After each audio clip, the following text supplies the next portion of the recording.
இன்றைய வேத வாசிப்பு பகுதி 1 சாமுவேல் 8ஆம் அதிகாரம் முதல் 10ஆம் அதிகாரம் வரை. 8ஆம் அதிகாரம். சாமுவேல் முதிர்வயதான போது தன் குமாரரை இஸ்ரவேலின் மேல் நியாயாதிபதிகளாக வைத்தான். அவனுடைய மூத்த குமாரனுக்கு பெயர் யோவேல், இளையவனுக்கு பெயர் அபியா. அவர்கள் பெயர் சேபாவிலே நியாயாதிபதிகளாய் இருந்தார்கள். ஆனாலும் அவனுடைய குமாரர் அவன் வழிகளில் நடவாமல் பொருளாசைக்கு சாய்ந்து பரிதானம் வாங்கி நியாயத்தை புரட்டினார்கள்.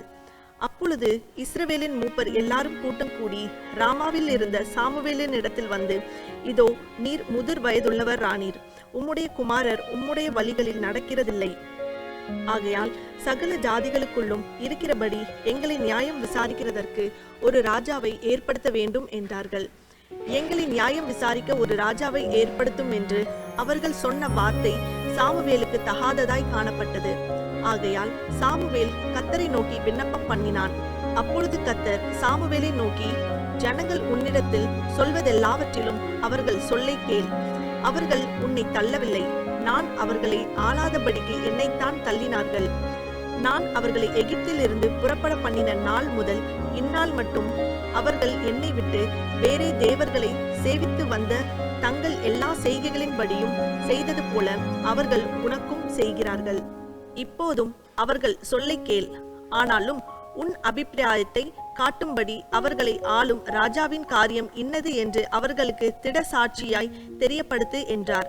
அப்பொழுது சாமுவேல் ஒரு ராஜா வேண்டும் என்று தன்னிடத்தில் கேட்ட ஜனங்களுக்கு கர்த்தருடைய வார்த்தைகளை எல்லாம் சொல்லி, உங்களை ஆளும் ராஜாவின் காரியம் என்னவென்றால், தன் ரதத்திற்கு முன் ஓடும்படி அவன் உங்கள் குமாரரை எடுத்து தன் ரத சாரதிகளாகவும் தன் குதிரை வீரராகவும் வைத்துக் கொள்ளுவான். 1000 பேருக்கும் 50 பேருக்கும் தலைவராகவும் தன் நிலத்தை உழுகிறவர்களாகவும் தன் விளைச்சலை அறுக்கிறவர்களாகவும் தன் யுத்த ஆயுதங்களையும் தன் ரதங்களின் பனிமுட்டுகளையும் பண்ணுகிறவர்களாகவும் அவர்களை வைத்துக் கொள்ளுவான். உங்கள் குமாரத்திகளை பரிமள தைலம் செய்கிறவர்களாகவும் சமையல் பண்ணுகிறவர்களாகவும் அப்பம் சுடுகிறவர்களாகவும் வைத்துக் கொள்ளுவான். உங்கள் வயல்களிலும் உங்கள் திராட்சை தோட்டங்களிலும் உங்கள் ஒலிவ தோப்புகளிலும் நல்லவைகளை எடுத்துக்கொண்டு தன் ஊழியக்காரருக்கு கொடுப்பான். உங்கள் தானியத்திலும் உங்கள் திராட்சை பலனிலும் தசமபாகம் வாங்கி தன் பிரதானிகளுக்கும் தன் சேவகர்களுக்கும் கொடுப்பான். உங்கள் வேலைக்காரரையும் உங்கள் வேலைக்காரிகளையும் உங்களில் திறமையான வாலிபரையும் உங்கள் கழுதைகளையும் எடுத்து தன்னுடைய வேலைக்கு வைத்துக் கொள்ளுவான். உங்கள் ஆடுகளிலே 10 1 எடுத்துக் கொள்ளுவான். நீங்கள் அவனுக்கு வேலை ஆட்கள் ஆவீர்கள். நீங்கள் தெரிந்து கொண்ட உங்கள் ராஜாவின் நிமித்தம் அந்நாளிலே முறையிடுவீர்கள். ஆனாலும் கர்த்தர் அந்நாளிலே உங்களுக்கு செவி கொடுக்க மாட்டார் என்றான். ஜனங்கள் சாமுவேலின் சொல்லை கேட்க மனதில்லாமல், அப்படியல்ல, எங்களுக்கு ஒரு ராஜா இருக்கத்தான் வேண்டும், சகல ஜாதிகளையும் போல நாங்களும் இருப்போம். எங்கள் ராஜா எங்களை நியாயம் விசாரித்து எங்களுக்கு முன்பாக புறப்பட்டு எங்கள் யுத்தங்களை நடத்த வேண்டும் என்றார்கள். சாமுவேல் ஜனங்களின் வார்த்தைகளை எல்லாம் கேட்டு அவைகளை கர்த்தரிடத்தில் தெரியப்படுத்தினான்.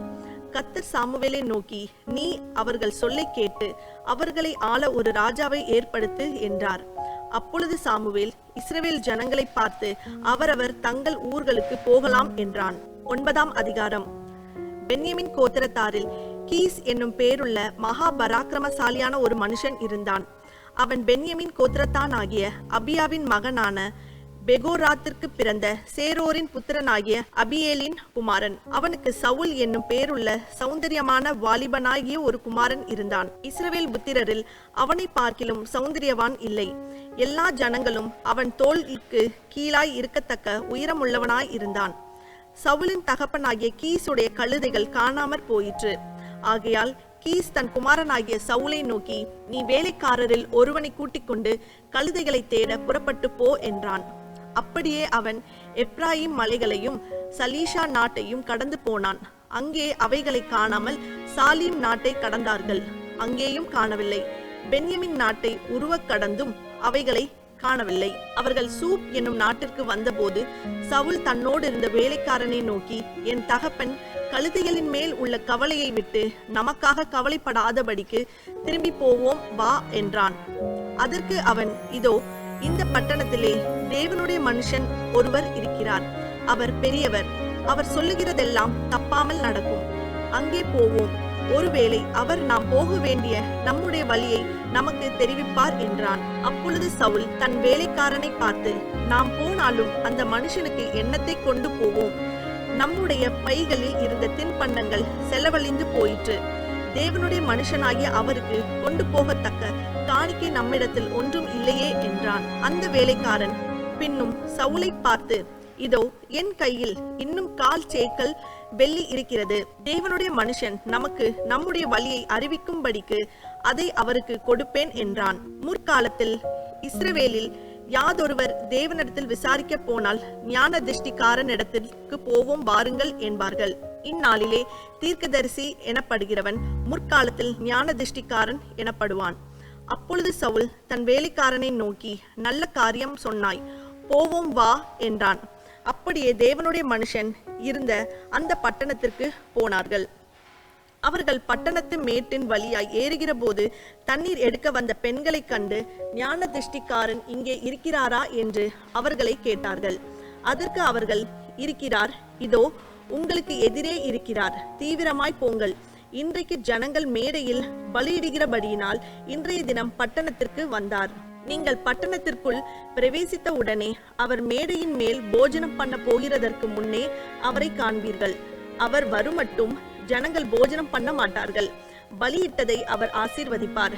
பின்பு அழைக்கப்பட்டவர்கள் போஜனம் பண்ணுவார்கள். உடனே போங்கள், இந்நேரத்திலே அவரை கண்டு கொள்ளலாம் என்றார்கள். அவர்கள் பட்டணத்திற்கு போய் பட்டணத்தின் நடுவே சேர்ந்தபோது, இதோ சாமுவேல் மேடையின் மேல் ஏறி போகிறதற்காக அவர்களுக்கு எதிரே புறப்பட்டு வந்தான். சவுல் வர ஒரு நாளுக்கு முன்னே கர்த்தர் சாமுவேலின் காது கேட்க, நாளை இந்நேரத்திற்கு பென்யமீன் நாட்டானாகிய ஒரு மனுஷனை உன்னிடத்தில் அனுப்புவேன். அவனை என் ஜனமாகிய இஸ்ரவேலின் மேல் அதிபதியாக அபிஷேகம் பண்ண கடவாய். அவன் என் ஜனத்தை பெலிஸ்தரின் கைக்கு நீங்களாக்கி ரட்சிப்பான். என் ஜனத்தின் முறையிடுதல் என்னிடத்தில் வந்து எட்டினபடியினால் நான் அவர்களை கடாட்சித்தேன் என்று வெளிப்படுத்தி இருந்தார். சாமுவேல் சவுலை கண்டபோது கர்த்தர் அவனிடத்தில், இதோ நான் உனக்கு சொல்லியிருந்த மனுஷன் இவனே, இவன்தான் என் ஜனத்தை ஆளுவான் என்றார்.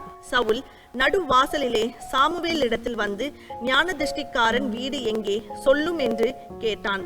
சாமுவேல் சவுலுக்கு பிரதியுத்தரமாக, ஞான திருஷ்டிக்காரன் நான் தான். நீ எனக்கு முன்னே மேடையின் மேல் ஏறிப்போ.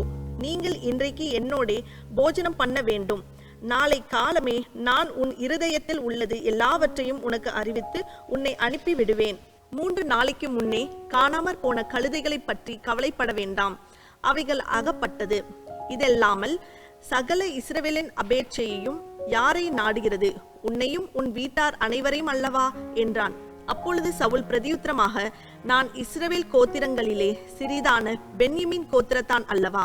பென்யமீன் கோத்திரத்து குடும்பங்களில் எல்லாம் என் குடும்பம் அற்பமானது அல்லவா? நீர் இப்படிப்பட்ட வார்த்தையை என்னிடத்தில் சொல்வானேன் என்றான். சாமுவேல் சவுலையும் அவன் வேலைக்காரனையும் போஜன சாலைக்குள் அழைத்து கொண்டு போய் அவர்களை அழைக்கப்பட்டவர்களுக்குள்ளே தலைமையான இடத்திலே வைத்தான்.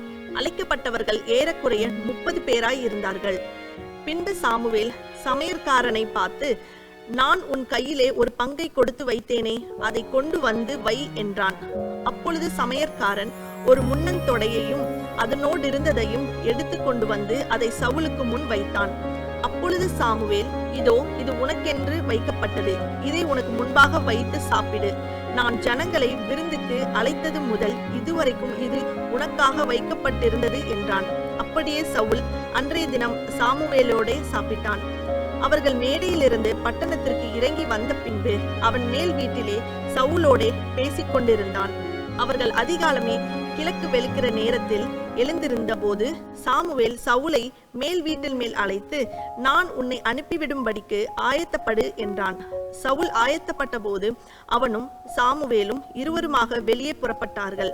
அவர்கள் பட்டணத்தின் கடைசி மட்டும் இறங்கி வந்த போது சாமுவேல் சவுலை பார்த்து, வேலைக்காரனை நமக்கு முன்னே நடந்து போக சொல் என்றான்.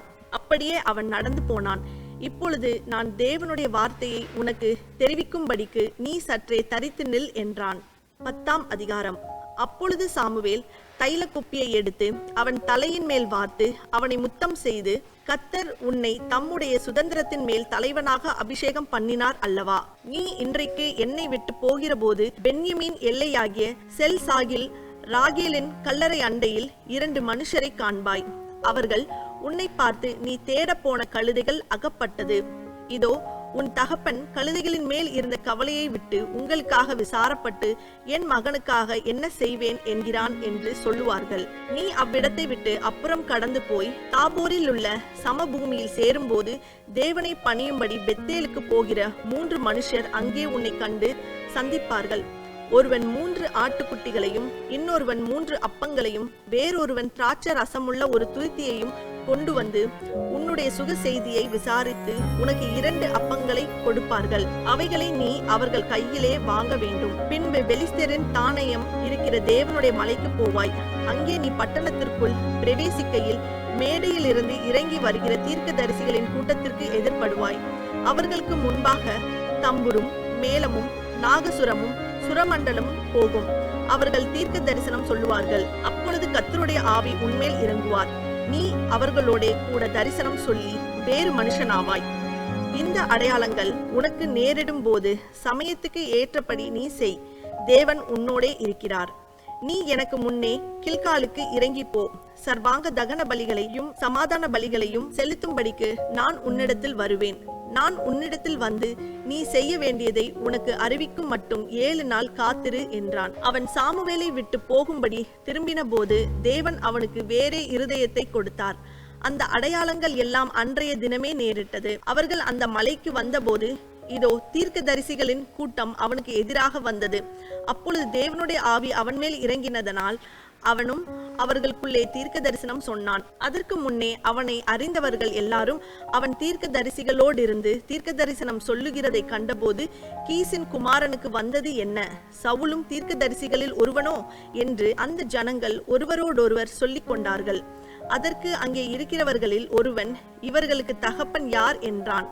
ஆதலால் சவுலும் தீர்க்க தரிசிகளில் ஒருவனோ என்பது பழமொழி ஆயிற்று. அவன் தீர்க்க தரிசனம் சொல்லி முடித்த பின்பு மேடையின் மேல் வந்தான்.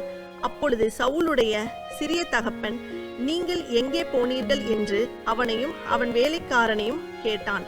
அதற்கு அவன், நாங்கள் கழுதைகளை தேட போய் அவைகளை எங்கும் காணாதபடியினால் சாமுவேல் இடத்திற்கு போனோம் என்றான். அப்பொழுது சவுலின் சிறிய தகப்பன், சாமுவேல் உங்களுக்கு சொன்னது என்ன? அதை சொல் என்றான். சவுல் தன் சிறிய தகப்பனை பார்த்து, கழுதைகள் அகப்பட்டது என்று எங்களுக்கு தீர்மானமாய் சொன்னார் என்றான். ஆனாலும் ராஜ்யபாரத்தை பற்றி சாமுவேல் சொன்னதை அவனுக்கு அறிவிக்கவில்லை. சாமுவேல் ஜனங்களை மிஸ்பாவிலே கர்த்தரிடத்தில் வரவழைத்து இஸ்ரவேல் புத்திரரை நோக்கி, இஸ்ரவேலின் தேவனாகிய கர்த்தர் சொல்லுகிறது என்னவென்றால், நான் இஸ்ரவேலை எகிப்திலிருந்து புறப்பட பண்ணி உங்களை எகிப்தியர் கைக்கும் உங்களை இறுக பிடித்த எல்லா ராஜ்யத்தாரின் கைக்கும் நீங்களாக்கி விட்டேன். நீங்களோ உங்களுடைய எல்லா தீங்குகளுக்கும் நெருக்கங்களுக்கும் உங்களை நீங்களாக்கி ரட்சித்த உங்கள் தேவனை இந்நாளிலே புறக்கணித்து ஒரு ராஜாவை எங்கள் மேல் ஏற்படுத்தும் என்று அவரிடத்தில் கேட்டுக்கொண்டீர்கள். இப்பொழுது கர்த்தருடைய சந்நிதியில் உங்கள் வம்சங்களின்படியேயும் ஆயிரங்களான உங்கள் சேர்வைகளின்படியேயும் வந்து நில்லுங்கள் என்றான். சாமுவேல் இஸ்ரவேலின் கோத்திரங்களை எல்லாம் சேர பண்ணின பின்பு பென்யமீன் கோத்திரத்தின் மேல் சீட்டு விழுந்தது. அவன் பென்யமீன் கோத்திரத்தை அதனுடைய குடும்பங்களின்படியே சேர பண்ணின பின்பு மாத்ரி குடும்பத்தின் மேலும் அதிலே கீசின் குமாரனாகிய சவுலின் மேலும் சீட்டு விழுந்தது. அவனை தேடின போது அவன் அகப்படவில்லை. அவன் இனி இங்கே வருவானா என்று அவர்கள் திரும்ப கர்த்தரிடத்தில் விசாரித்த போது, இதோ அவன் தளவாடங்களில் இருக்கிற இடத்திலே ஒளிந்து கொண்டிருக்கிறான் என்று கர்த்தர் சொன்னார். அப்பொழுது அவர்கள் ஓடி அங்கே இருந்து அவனை அழைத்து கொண்டு வந்தார்கள். அவன் ஜனங்கள் நடுவே வந்து நின்றபோது எல்லா ஜனங்களும் அவன் தோளுக்கு கீழாய் இருக்கத்தக்க உயரமுள்ளவனாய் இருந்தான். அப்பொழுது சாமுவேல் எல்லா ஜனங்களையும் நோக்கி, கர்த்தர் தெரிந்து கொண்டவனை பாருங்கள், சமஸ்த ஜனங்களுக்குள்ளும் அவனுக்கு சமானமானவன் இல்லை என்றான். அப்பொழுது ஜனங்கள் எல்லாரும் ஆர்ப்பரித்து, ராஜா வாழ்க என்றார்கள். சாமுவேல் ராஜாங்கத்தின் முறையை ஜனங்களுக்கு தெரிவித்து அதை ஒரு புத்தகத்தில் எழுதி கர்த்தருடைய சந்நிதியில் வைத்து ஜனங்களை எல்லாம் அவரவர் வீட்டுக்கு அனுப்பிவிட்டான். சவுலும் கிபியாவில் இருக்கிற தன் வீட்டுக்கு போனான். இராணுவத்தில் தேவன் எவர்களின் மனதை ஏவினாரோ அவர்களும் அவனோட கூட போனார்கள். ஆனாலும் பேலியாளின் மக்கள், இவனா நம்மை ரட்சிக்க போகிறவன் என்று சொல்லி அவனுக்கு காணிக்கை கொண்டு வராமல் அவனை அசட்டை பண்ணினார்கள். அவனோ காது கேளாதவன் போல் இருந்தான்.